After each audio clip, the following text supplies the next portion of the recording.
boobu la commencé di dégringoler. Donc ñoom enjeu bi yépp moom mooy bañ a perdre grande ville yi. Parce que dans tous les cas gagner toutes les villes secondaires yooyu loolu yomb na am majorité yomb na mais y a des villes symboliques yoo xam ne ni boo ko perdre mën nga ci génne tu vas y laisser des ailes comme ni ko tubaab yi wax. D'accord alors Gougnagna pacification de l'espace scolaire lan moo ci war a nekk taxawaayu jàngalekat yi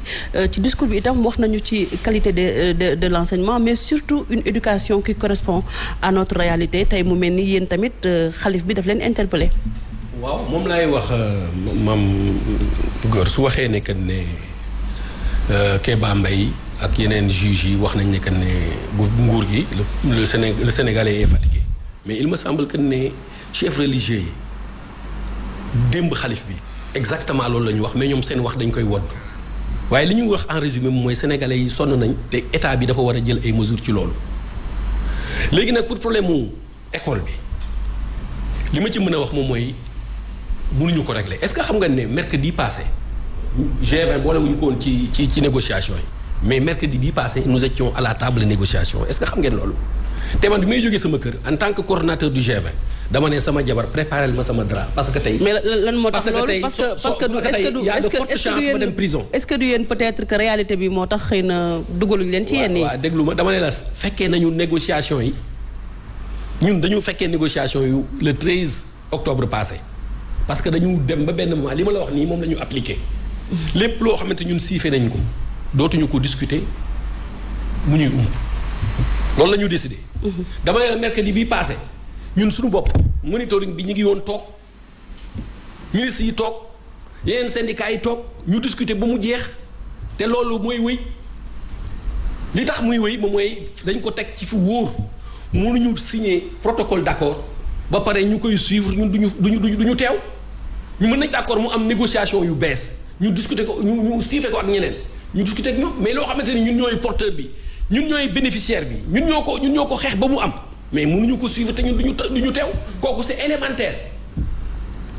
ñuy wax nag pour que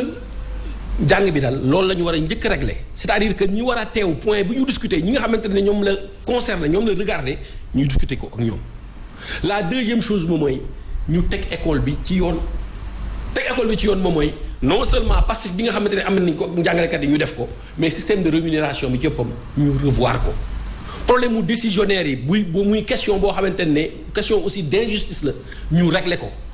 ñi nga xamante ne aussi dañu war a am plan de carrière lenteur administrative yi ñu taxaw ci parce que jàngalekat rek ngay gis muy dem examen war a am ay indemnité di toog presque 6 mois wala 7 mois ñu koy doog a fay indemnité te balaa mu koy jot dafay daw bay bëgg a dee moo tax violence yi ngay gis au niveau de l'école warul bett kenn parce que dañu fragiliser statut enseignant ba nga xamante ne élèves yi dañ leen yépp dañuy dem ba benn moment ngay gis sa jàngalekat di rang pour ñu koy fay ay indemnité wala di sànni ay xeer pour ñu koy fay ay indemnité mais ñu nekk jàngalekat loolu mënuñu ko xaar sax suñuy maître wala ak suñuy professeur. ñu gis ne am na loo xamante ne judd na ci biir espace scolaire bi ñu gis ne yenn ci ay waay politique ñu ngi koy def mais gisuñu ci jàngalekat yi ñu àddu ci par rapport ak cahier yi nga xamante ne dañu koy maye ñu def ci ñoom ñëpp seen i ay photo mu jur coow lu rëy ba ñu gis société civile bi même génn di naqarlu loolu yéen tey ji gisuñu ci yéen ñi nga xamante ne yéen ay syndicalistes yi ngeen wax ci pour lan. mais ñu ngi ciy wax parce que affaire bi démb rek la am te nit ñi ñu ngi ciy wax peut-être que non du démb xaw naa yàgg parce que c'est pas la première fois am na yenn ñoo xamante ne sax maire yoo xamante ne seen photo dinañ ci def ba bind ci turu ñi nekk ci mairie bi yëpp yooyu gis nañ ko mais dama lay wax ne que ne xam nga il y a des temps yoo xamante ne syndicats yi dañ doon wax ne que ne ñoom ñooy def politique politiciens yi dañu dem ba dugg ci biir syndicalistes yi def leen ay politiciens mais fi mu ne nii dafa leer nañ li leer ma mooy daf espace sénégalaise bi ak contexte bi dafa def ba nga xamante ne ku nekk da ngay profité support boo mën a am pour mën a visible pour mën a nekk maire da nga koy def loolu mën nañ ko comprendre mais ñun dañu defee ni loolu non du yoon parce que espace scolaire bi normalement li ko mën a préserver ci politique bi rek ak contradiction yi dañ ko war a def dañ ko war a épargner ci yenn contradiction politique. Est-ce que loolu itam jàngalekat yi amuñu ci part de responsabilité bu ñu ñëwee cercle des amis de l'APR PDS ñu ko ci nekk am nga parti bu ci nekk am nga booy représenté. mais xam nga est-ce que loolu itam ci yéen itam amu leen ci part de responsabilité. xam nga jàngalekat yi aussi ay sénégalais ñi comme tous les autres. ils ont le droit def regroupement pour changer les choses ce qui est sûr moom mooy du ñu def confusion entre jàngalekat individuel ak peut-être syndicats yi d'une manière claire et nette ñun duñu ay politiciens d'ailleurs sax sànq ba léegi yéen ngi wax ak politique mais j'ai parfois des difficultés sax pour suivre parce que man ce qui m'intéresse moom mooy ce qui va dans le sens de l'intérêt de l'école et des enseignants foofu laay gën a taxaw bien entendu xam naa ne aussi dafa am un seuil bu sew entre politique ak syndicat parce que les décideurs c'est les politiques nous sommes obligés parfois aussi d'en parler mais ce qui est sûr moom mooy li nga xamante ne difficulté la ci jàng bi état bi moo ko war a indi. d'accord damay wax ne que ne éducation mission de service public la. lépp loo xamante ne doxul rek état bi moo ko war a indi pour mu dox. te jàngale dafa nekk loo xamante ne moom mu nekk au commencement de tout et à la fin de tout. éducation bi mooy yi ngeen di wax nii yëpp saafara bi ci njàng bi la war a nekk malheureusement nag j'ai l'impression que ne